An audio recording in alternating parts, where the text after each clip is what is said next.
I was shocked, I was disgusted, I was disturbed that this could happen.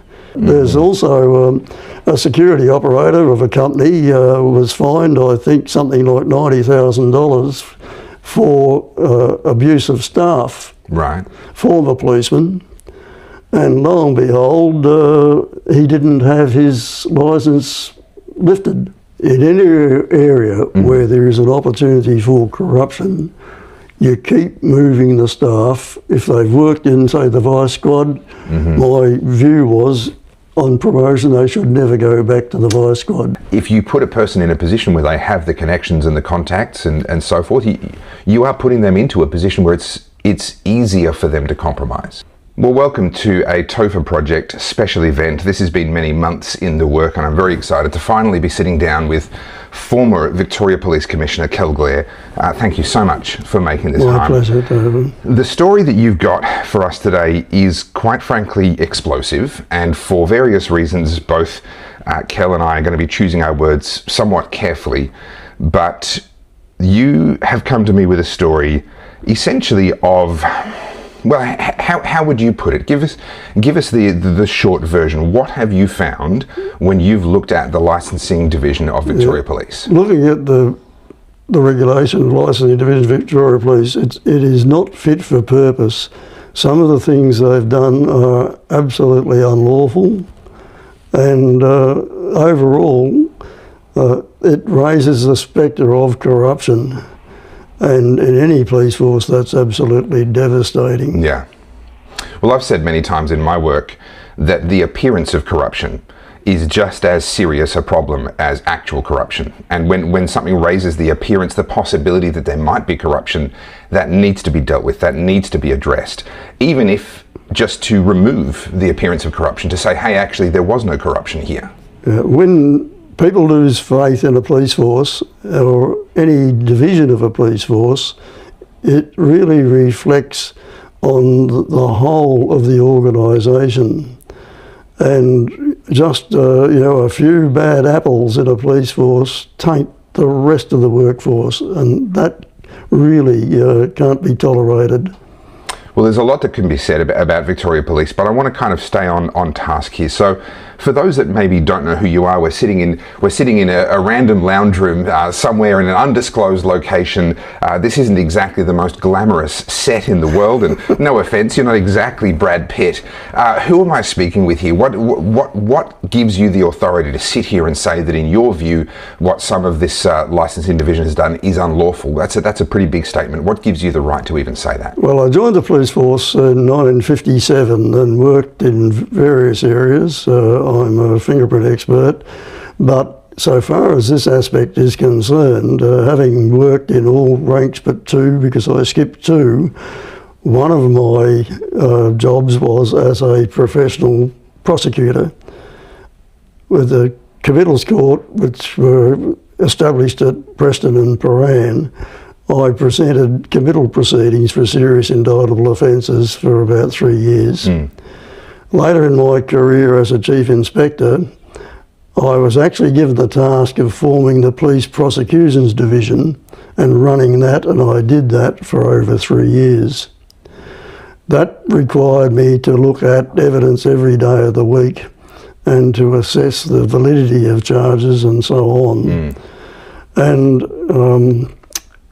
I left school actually at 14, having failed year 10, but I went back 17 years later and ultimately obtained an honours degree in law from the University of Melbourne and was admitted to practice as a barrister and solicitor on the 2nd of November 1977. So given that experience, and then experience as the Chief Commissioner of Victoria Police from 1987 to 1992, I think I can claim to be fairly well versed in the requirements of policing, what makes a police force tick, and in the assessment of evidence. The background, I think speaks for itself. Yeah. I actually produced an autobiography, The Angry Ant, which I published in 2015. Anyone who reads that will know more about me than I do. So, police officer, police prosecutor, police commissioner, and a qualified and admitted barrister at law. Yes. That's a resume that very, very, very few people on planet Earth, let alone in Australia, would hold. I was actually the second serving police member to be admitted to practice as a barrister, and so this is the first, having been admitted a few weeks before he retired. Okay. And my ambition was to remain within the police force. I did hold a full practicing certificate for some time, but I had no intention of actually leaving the police force. It was my passion. I felt I was doing something useful, and I guess in the end I never expected to end up as Chief Commissioner, but history's history. Well, some people head into retirement and use that as time to do all the things that they wanted to do, before or couldn't do or what have you. It seems as though you've never stopped working, though. What brought you to actually looking into the LRD in the first place? Well, 11 and a half years ago, I was absolutely disgusted with the way the Victoria Police were performing. It seemed to have a lack of leadership. They'd lost the plot as far as serving the public is concerned, and police forces have no intrinsic merit of their own. They're only there for the service they can provide to the public. I also joined up again with a retired inspector, Ivan Ray, who similarly was involved for a long time in the blue light movement. CEO, and he was equally disgusted at the lack of proactive policing, the fact that everything had become reactive. So we formed a group called the Community Advocacy Alliance, which consists of quite a number of retired senior police, but also a good smattering of civilians from various walks of life. And for the last 11 and a half years, we've been trying to change the approach Victoria Police have to their policing and act as a voice for the community for people who don't otherwise have a voice.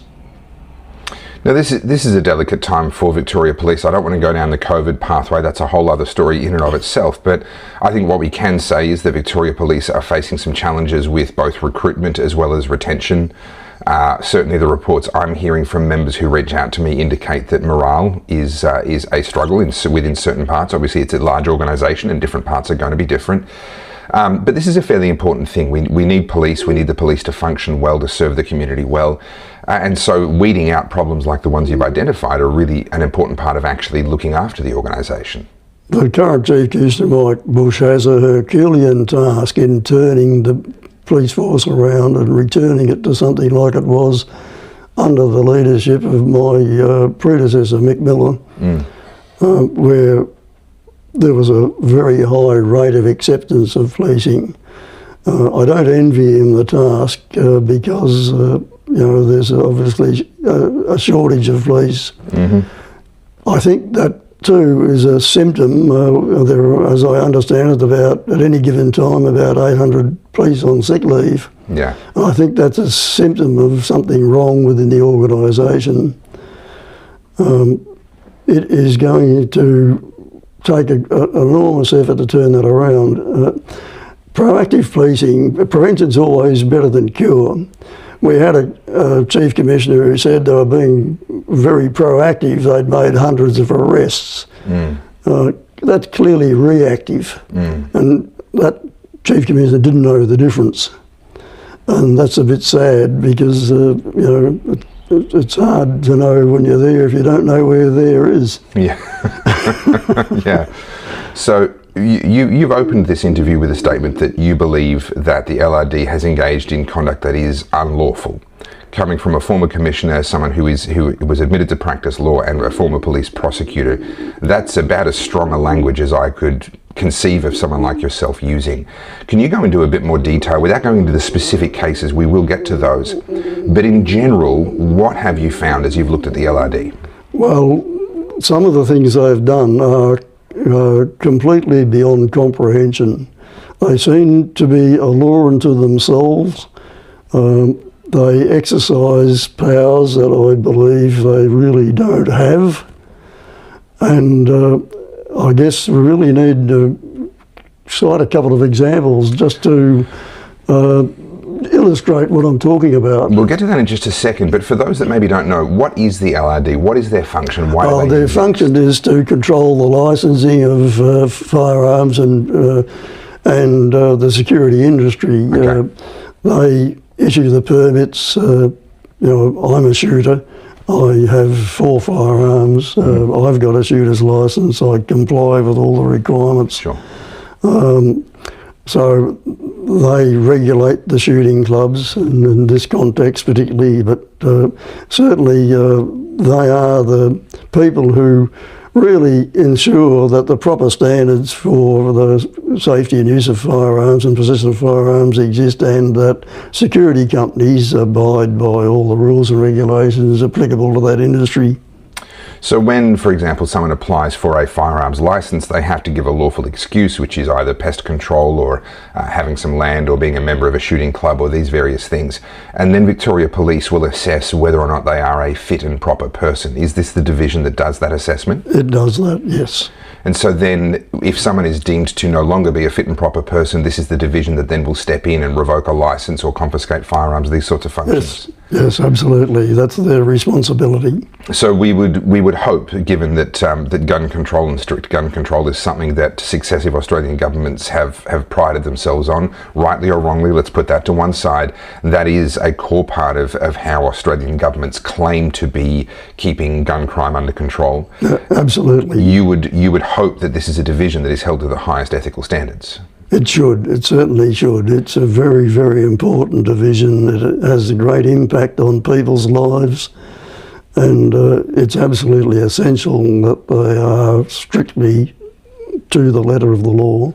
So what have you found that makes you say that you actually believe that their behaviour has been at times unlawful? My first information was in 2018 when I was approached as a member of the CAA. The CAA being? Community Advocacy Alliance. Yes, I'm sorry. Yep. And this chap told me, and my colleague Ivan, that he had been railroaded and charged with a number of false charges.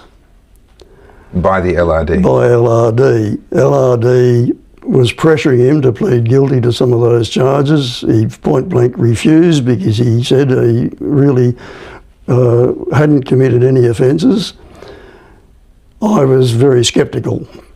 I thought, that can't be. Mm-hmm. I subsequently found that the matter went to court. There were 8 charges. 7 were withdrawn during the hearing because clearly they couldn't be sustained. And the final charge, the magistrate intervened before the prosecution was finished and said, I've heard enough, told the person to stand up and said, you're free to go, the charge is dismissed. Because clearly the evidence that was given was refuted, and it was photographic evidence, refuted by previous photographs. The reason that this person was targeted was, I understand, he'd been asking LRD some difficult questions about the handling of firearms. Right. And it was clearly an effort to keep him quiet. That was bad enough. Can I but pause? He had a security licence, and of course that was cancelled. He lost his firearms so that's his livelihood as well. And for the next 5 years, they determined he wasn't a fit and proper person. Now, all the charges had been withdrawn and the one remaining charge was dismissed. So there were no grounds for concluding that he was not a fit and proper person. And it wasn't until 5 years later, when questions were asked in Parliament, that he got a call from Victoria Police Solicitor saying that they'd suddenly decided he was a fit and proper person and restored his licences. Interestingly enough, he never got his guns back. Sure. He had, I understand, about 10 handguns seized as part of his business. Yep. And he never got them back. So, that played out and caused me to look more seriously at what was going on within the Licensing and Regulation Division. Can I interrupt you there? And I'm sorry to do this, but for a lot of people, you made a comment there. Someone came to you and said, I'm being falsely charged. And your thought was, that can't be. there would be a lot of people who either are or have recently been in that category. The police wouldn't do that. That can't be. It can't be that the police are prosecuting people falsely. It can't be that the police might be misusing their power to target somebody who is inconvenient or asking difficult questions. So what was that journey like for you as you then watched this court case play out and realised maybe this person actually had a point? I was shocked, I was disgusted, I was disturbed that this could happen. I was more disturbed too by the fact that internally it seems that no one even asked a question about it. Wow. There was no investigation, as there ought to have been. Why were these charges brought? I would love to have seen the affidavit that enabled a warrant to be executed, because that had to have false information in it. Yeah. It couldn't have been otherwise. I was really shocked, I guess, and bitterly disappointed that the Victoria Police members could act in this manner and be unaccountable. What did you believe at the time? Did you suspect this was individual members on a vendetta? As you explored, how did you discover that there's an entire division that you believe needs to be cleaned out now? Well, this particular operation involved several members, and they all had to be party to what was going on. It couldn't have been otherwise. They must have known that there was no foundation for these charges in the first place. Right. So it wasn't just one member, it was a number of members involved. That is very disturbing. So then you began to investigate at that point. Was that what then caused you to start to look in on purpose? Well, I didn't take, it took a while before this to play out. Sure. But then I became aware of other things that were happening within the LRD that were of concern. So talk me through some of the other specific examples of things that you've observed now. Well, there's a member of the LRD was using a shooter's club for his business purpose. He wasn't a member. He was responsible for the range of regulations to be followed. Right. And yet he was running a business out of the club. Now clearly that's a conflict of interest. You can't be using a club's premises for a business and then be responsible for the way they behave, because that's very much a conflict of interest. So he's a police officer. He was a police officer. Who then also has some sort of a side hustle. They're doing, yes. He's doing something there. Were the police aware that he had a side business that was so closely related to his work? I don't know the answer to that, but he ought to have had permission. Whether he did or not, I really don't know. But the fact that he was running a business out of a shooting club that he was responsible for the behaviour of is just so wrong on every level. Well, it's such an imbalance of power for him to have a commercial relationship with someone that he also has the authority to punish, to shut down, to find non-compliant, etc. Now, that same club, 2 members of the police force complained about them not following the proper procedures. As a result of that, one member was actually charged because he signed in to shoot one day and then felt so ill that he couldn't shoot. So he was charged with making a false entry in their books. Now the charge was ultimately dropped, but both these are now ex-members because they were so disgusted that this had happened, and so disgusted that no effort was made to investigate their complaints, that they both resigned from the Victoria Police and went elsewhere. Sorry, charged for making a false entry because he signed in and then didn't actually shoot at the range? That's right, because he was ill. He felt ill. Well, whatever the reason seems academic to me. That's Monty Python levels of absurdity. It is. It's nonsensical, but it's very serious for the member. Well, yes, because it is. He's got all this problem. He's suddenly facing a charge. So why would anybody bother to make a charge? Was this intimidation? Was this revenge? Because he complained about the behaviour Oh, I of the see. club. I see. Okay. And we have a member of the LRD who's using that club as a business. I see. So it's pretty obvious that they didn't want anyone rocking the boat Okay. while this was going on. What else have you found? It's hard to know where to start for the we've next. got all the time you need, But Cal. there's been shooters license issued to convicted sex offender. Right. There's been a license issued to a confessed murderer. Okay. That person at the age of 15, I understand, killed a 9-year-old girl, admitted it.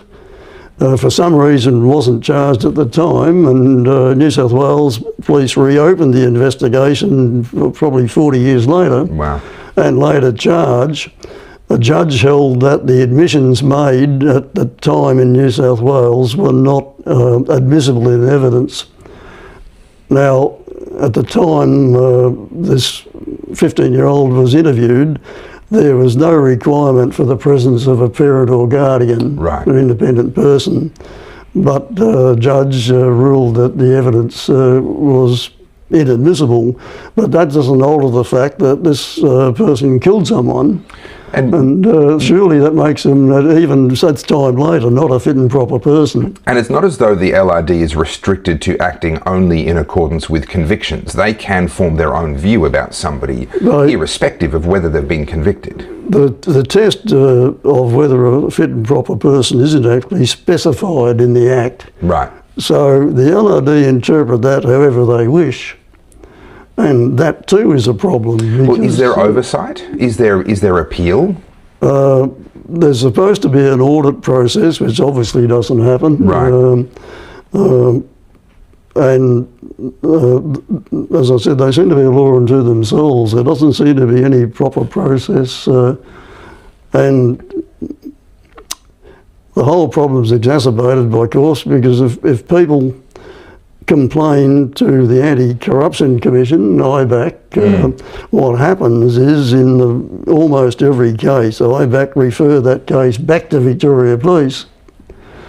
Yeah. And there's been an incident recently involving firearms at a police station that were handed to someone who wasn't the owner. Oh, wow. Without the owner's permission.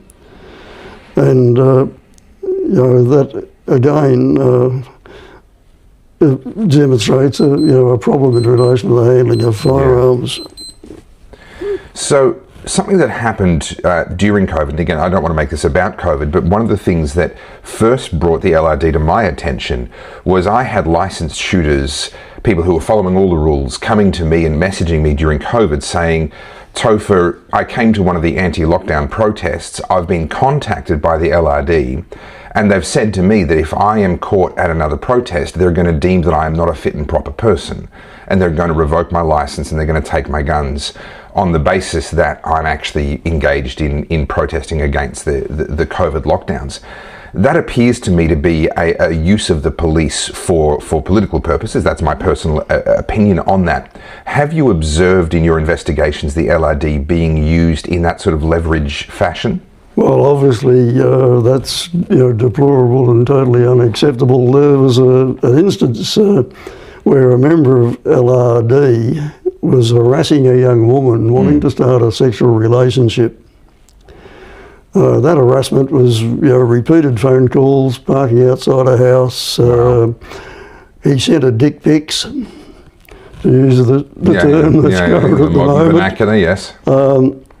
She complained about that and got a call from a member of LRD saying, drop the complaint or you'll lose your security and firearms licence. Wow.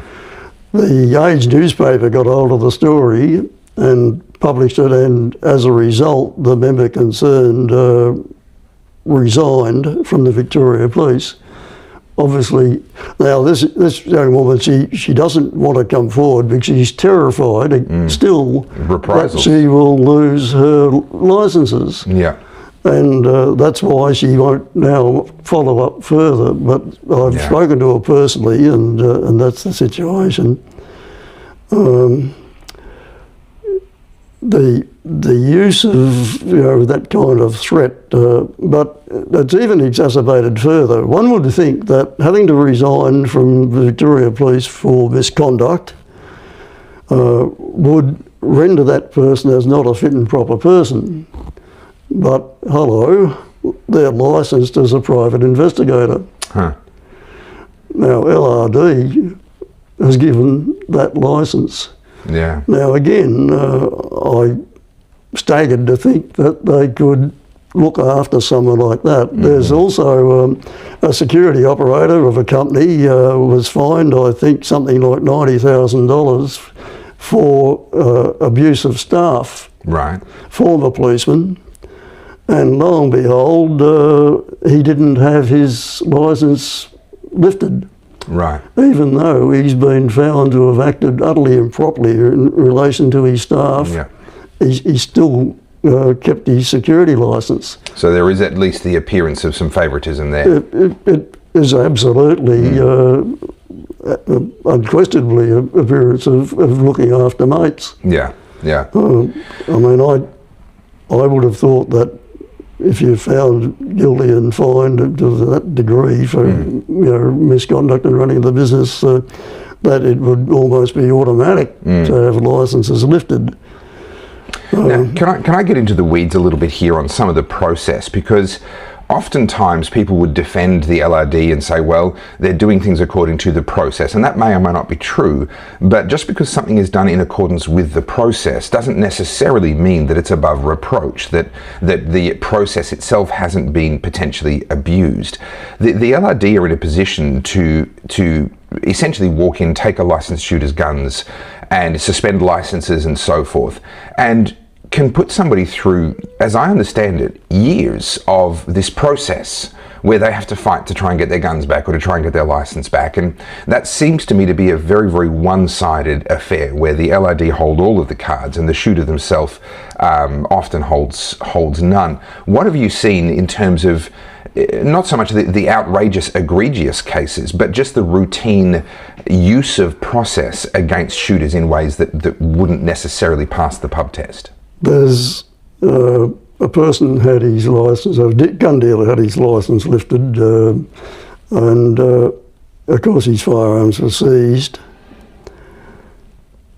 Then in the process of that and his appeal or whatever, a member of LRD asked the officer in charge of the store where they were being kept a question about the firearms, saying, and this is clearly documented, I have buyers for those firearms. Mm-hmm. Now, hang on, they're not his firearms. Yeah. The guy that handed them in, they're still his. Yeah. How can a member of LRD have buyers for them? And that's documented. Yeah, wow. So clearly, something improper was going on there. And that member of the LRD, I assume, is not a licensed firearms dealer in any case. So Victoria Police has a firearms. They've got to comply with the Act as well, so they are licensed in effect. But certainly, it would be absolutely improper to use a position as a member of the LRD to sell firearms. Yeah. That would be... I mean, that's another conflict of interest. Another conflict of interest. Yeah, and then to sell somebody else's firearms, that's another layer again. And that's really totally beyond the pale. So that's the sorts of things... I mean, right across the board with Victoria Police, there are difficulties with firearms. There's a fellow handed firearms into a police station. 8 years later, he saw them advertised for sale. Wow. Bought them back to check that they were in fact his firearms, and they were. Serial numbers, everything was his firearms, are right. So it's not solely the LRD that has a problem. There's another instance where firearms handed into a police station were given to someone who had no claim on them, and now the owners trying to get compensation for the fact he's lost his firearms. Sure. That was an apprehended violence order, an AVO, which was dismissed, but he can't get his guns back. Yeah. Okay, so this I want to drill deeper into this, because the case that you first came across, the one that kind of opened your awareness of this problem, was one where all the charges were dismissed, and yet the LRD were able to hold it over that man for 5 years before Yes. they finally said, okay, you are a fit and proper person. Here's another instance you mentioned where someone's had an AVO put on them. That can be done with little more than a phone call. Someone can make a phone call, say the right things to a police officer, and an AVO can be put in place very, very quickly. And even though that was then dismissed, I assume once it went to court, the AVO was dismissed by a judge or something along that line has happened. So a judge has found that there's no need for that AVO. They're still being treated as guilty until proven innocent by the LRD. Yeah. Is this widespread? It seems to be normal practice that they arbitrarily make whatever decision they like on the basis of fit and proper person. Some people who are clearly not fit and proper people, are just given licences, and Yep. others, I believe, unfairly targeted. What seems to be rife is that whatever you do, if you hold a licence, you don't criticise LRD. Yeah. On their own admission, with their records, they had 60,000 firearms unaccounted for. They've never explained how or why. So unaccounted for, not in the sense that these are licensed shooters who can't account for their guns. These are guns that should be or have been in the custody of LRD. Well, or Victoria no, Police. they should have been listed as to who the owners were, Okay. and able to know exactly where they were and Yep. identifiable. And they can't and find. they just had 60,000. They didn't know where they were or whatever. So their records were a shambles. And there have been instances where service firearms, service pistols from Victoria Police members have gone missing. And correct me if I'm wrong, but I believe some have then been found in the hands of criminals and so forth. Yes, there have been. Back in my time, there was one stolen by a constable who was caught for it, and one of my first promotion to assistant commissioner level was to form the Internal Investigations Division. You would have been a very popular man, I'm sure. When I was, it wasn't a position that was advertised. I was simply called up and told I was it. Yeah.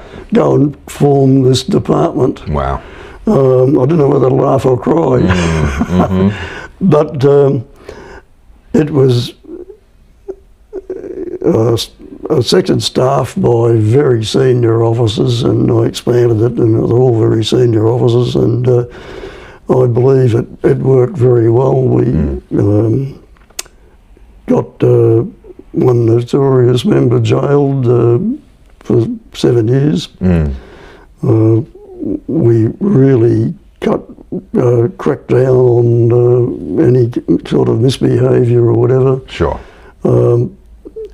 That has now become an ethical standards department, and as I said, the practice of when people complain about something, farming investigations out to a much lower rank and many times from the same station is just nonsensical.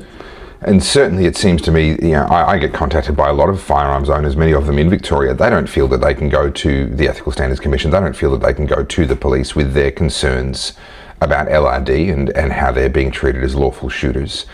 Where can people go if someone is listening to this and saying, well, that's me, I'm in the middle of something with LRD? What are their options? What can they do? Well, they can complain directly to Victoria Police. Sure, but that's asking for whatever that's worth. Yeah. There was a time when that's all it would have taken for a thorough investigation. Sure. That doesn't seem to be the case now. Hopefully it'll change under Mike Bush. They can complain to the Anti-Corruption Commission, IVAC. Not sure that their reputation is much better at the moment. No, I better not use a colloquialism. Let's just say that they don't have a very good track record of being effective. Yeah. And I know they've recently said, well, they haven't got certain powers they need, whatever, in relation to government corruption and whatever. And that may be right, but their level of competence seems to be limited, and the number of investigations they take on is just a fraction of the number of complaints they receive. Yeah.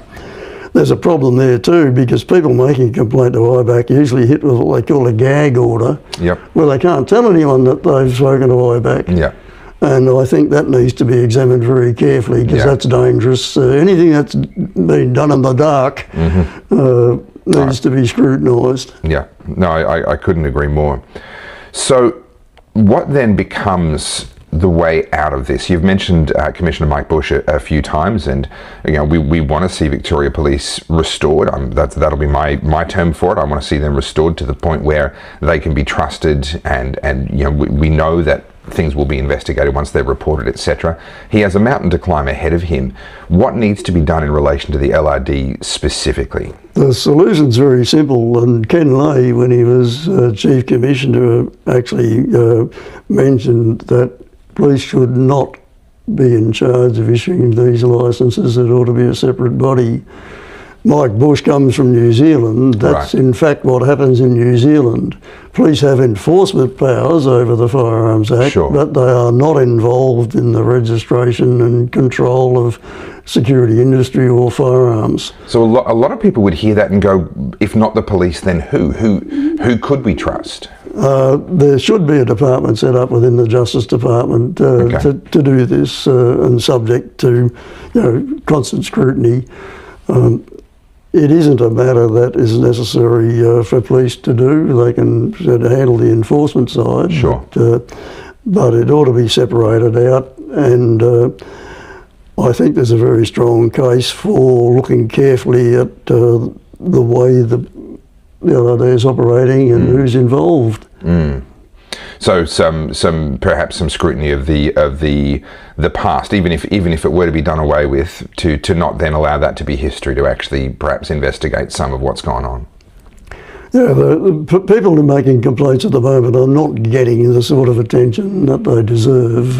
Their complaints either are ignored, improperly, or not investigated at all. There's certainly there's a cultural problem, I believe, and also a practical problem in the way that the LRD operates. I'm going to ask you a dangerous question. I'm going to flag it as a dangerous question up front, so that you can be careful how you answer, and viewers, you'll be noticing. We're both choosing our words fairly carefully, but we've talked about the LRD. We've talked about, in your view, they have approved and found some people to be fit and proper when you question that judgment. There's lots of other examples where they have not found someone to be fit and proper, or have revoked a license, and the reasons for that, or the circumstances for that, have been very, very questionable. Do you believe that there is a specific motive behind this? Is it ideological? Are these people anti-shooters and anti-shooting? Are they doing it in self-interest, or is this just the tendency of organisations to tend to protect themselves and become a club in their own right? Can you attribute any kind of causality behind any of that? I think there's an element of both those things. It appears that some security companies have little to worry about. They seem to receive quite favoured treatment. I personally gave the Chief Commissioner a form produced by Victoria Police allowing employees of security companies, certain security companies, to take firearms home, which is prohibited by the Act, unless the home's owned by the company. Right. And that has all the connotations of being done for less than honourable reasons, let's put it that way. Careful words, well chosen. I think I understand exactly what you're saying, and I think our viewers will too. But obviously, we need to be careful. You need to be careful. So, from your point of view, you're a former police commissioner. You've seen it from Mike Bush's side. You understand how difficult it is, and really being a police commissioner, you are in a very much a damned if you do, damned if you don't kind of a situation. Every crime is going to be pinned on you, but then every time the police are viewed, rightly or wrongly, to have overstepped, that's also going to be pinned on you. You've got political pressures on one side and social pressures on the other, and then of course you've got your members themselves who have their needs, and they're human beings, and they need to be properly looked after and have a good workplace. My approach was in any area where there is an opportunity for corruption, you keep moving the staff. If they've worked in, say, the vice squad, my view was on promotion they should never go back to the vice squad. Right. Same with the drug squad. And with the drug squad, the officer in charge of the drug squad went to jail after my time. Right, okay.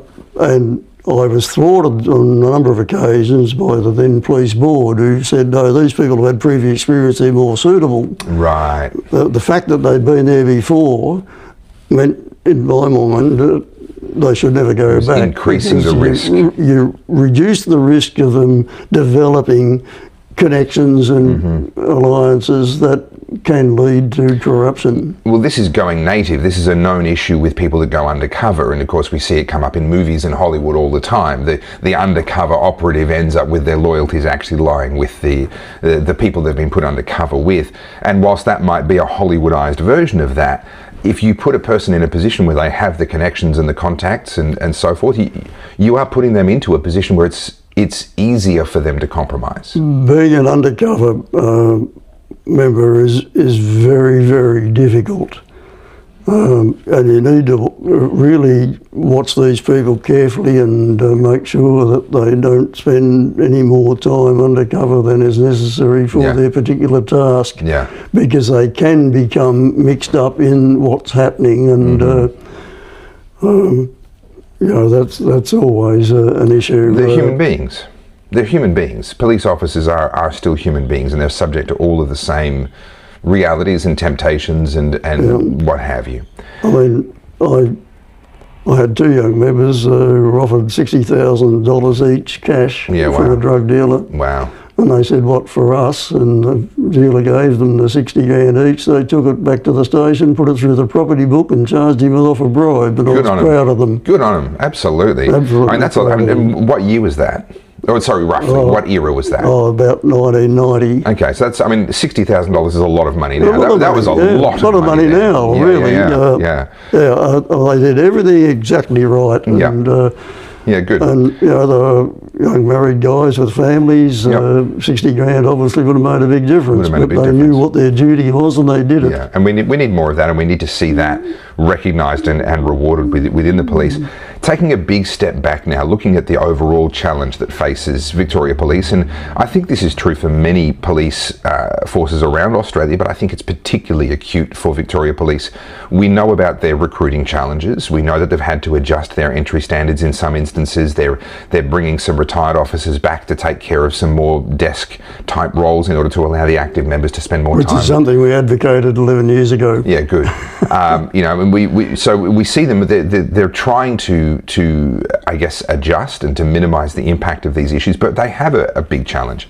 They do have an issue with a lot of brain drain, a lot of their more experienced officers choosing not to stay in until retirement, but moving on to other careers where they're still very much of working age.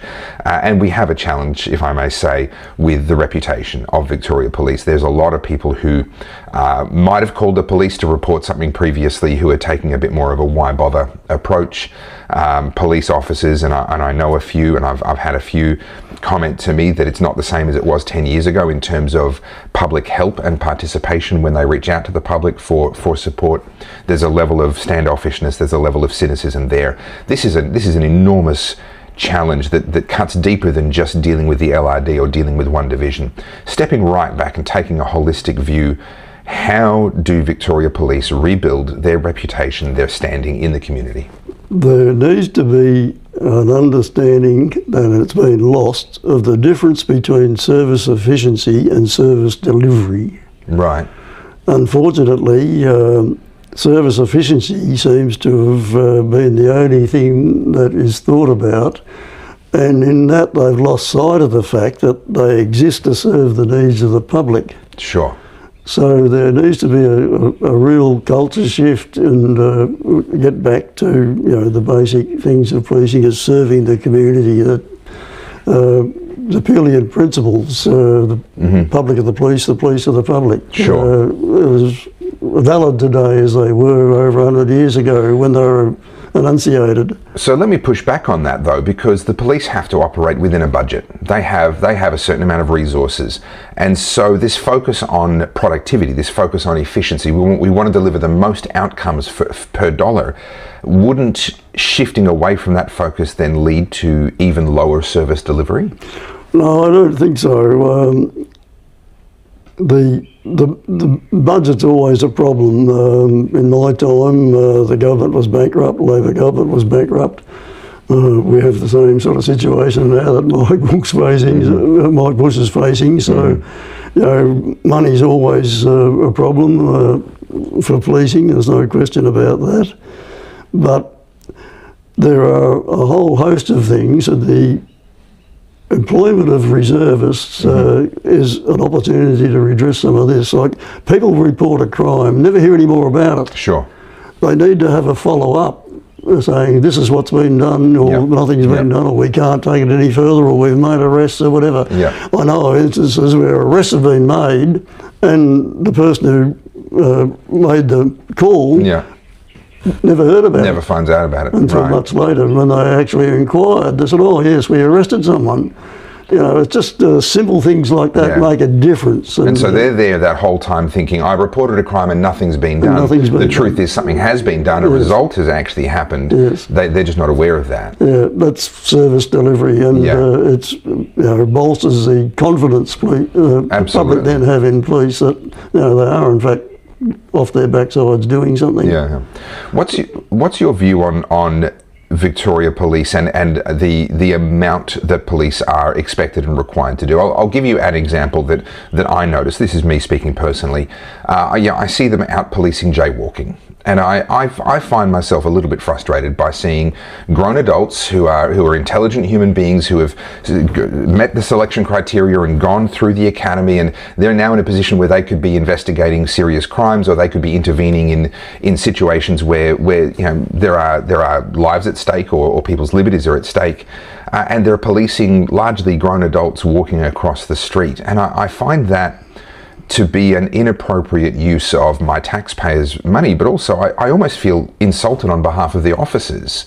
That you're a grown adult, you're capable of so much more, and yet this is how you're being put to use. Do you see opportunities to potentially take some things out of the purview of Victoria Police that might free up resources to then focus on other things?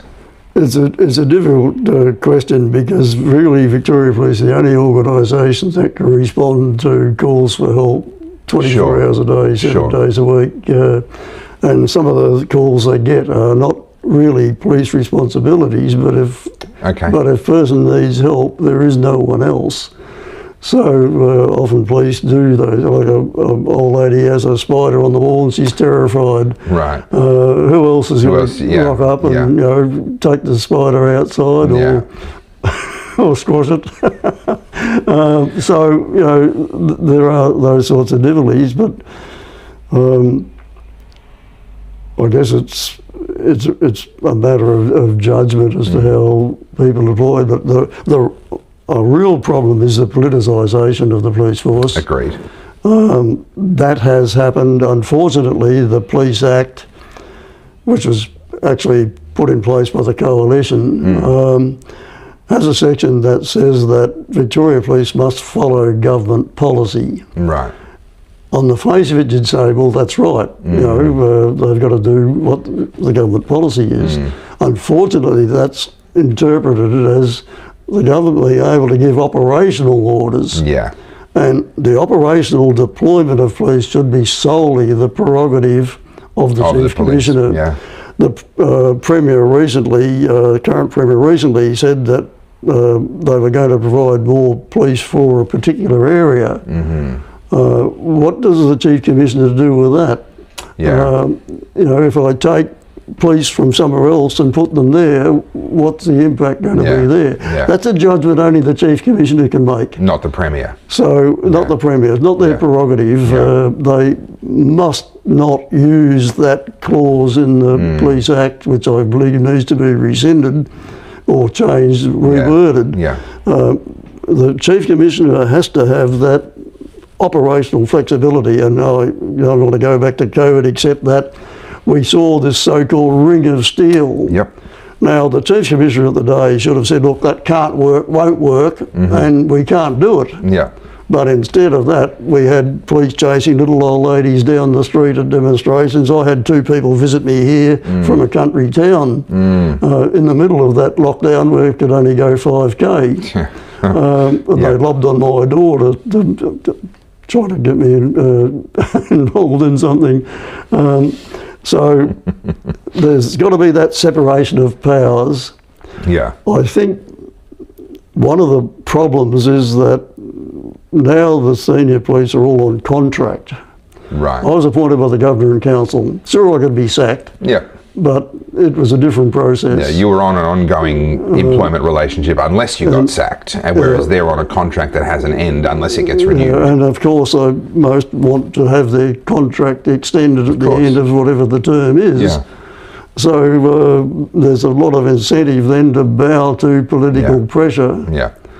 And, you know, there are times when, as Chief Commissioner, you've got to tell the politicians no. Yeah. You know, not going to happen. Yeah. That independence seems to have been largely lost, and we've had Chief Commissioners who are quite happy to play politics.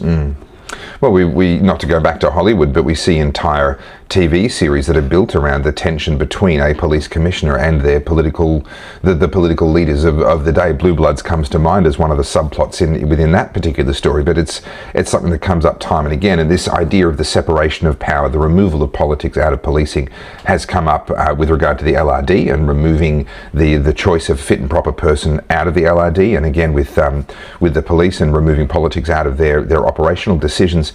I want to bring this to a close by asking you what's next with regard to what you've found. You've got a dossier of issues and evidence around the LRD specifically. There are bigger issues, but the LRD is the one that you've really invested a lot of time into researching. Where to from here, given the challenges with IBAC, given the challenges with the police investigating themselves, given the challenges with the politicisation at the top and the political pressure that comes onto the Commissioner?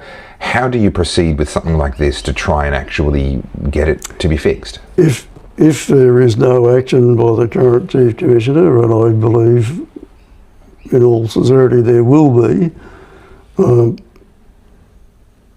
I certainly hope so, the only way to deal with these issues is by exposure. Right. They've got to see the light of day, and that means that the media generally need to get off their backsides and start investigating these things from an investigative journalist point of view and letting the public know what's going on. Yeah.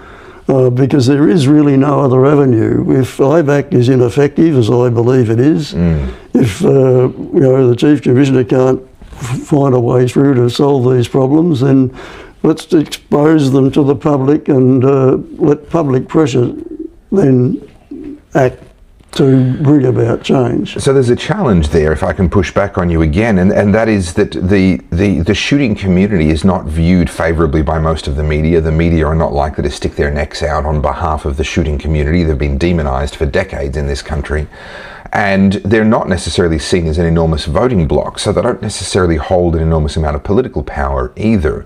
So how do we get the media to begin to care about these sorts of instances of potential corruption? I wish I knew the answer to that, because one of the problems is that a large proportion of various media's income comes through government. Yeah. And so they're reluctant to really publicise things they ought to publicise because they're frightened of losing that income. Yeah. We need a fearless media who's prepared to take on any issue that's worthwhile, and I don't see that happening in the near future anyway. So, well, there's a few independents like myself who we're doing our best, but you know, we need to grow. And that's important, that there are some people who are prepared to, you know, put some light on these matters, and the more people who know what's going wrong, the better, because that's the only way that we'll get change and improvement. Well, I couldn't have said it better myself. Light being the best disinfectant. I thank you for bringing a lot of this information to light.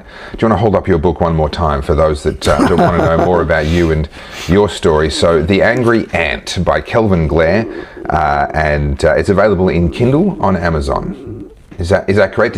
People can get that on Amazon as a Kindle. Yes, it's on Amazon Kindle for the princely sum of $9.95. There you go. And people tell me it's an interesting and good read. I know someone who's read it, and he says the same thing. So, but look, thank you so much for your service, for the time that you spent working on behalf of Victorians in your capacity as a police officer, and then ultimately a police commissioner.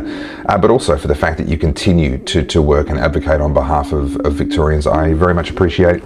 Thank you, Dave. Thank you. I appreciate the kind words. But if people sit on their couches and do nothing, nothing changes. That's right. That's right. So there you go. You've heard it from Kel himself. We need to get a lot more people to hear about this. Thank you for watching. Thank you for sharing this video. Thank you in advance. And thank you for joining me on a TOFA Project special event.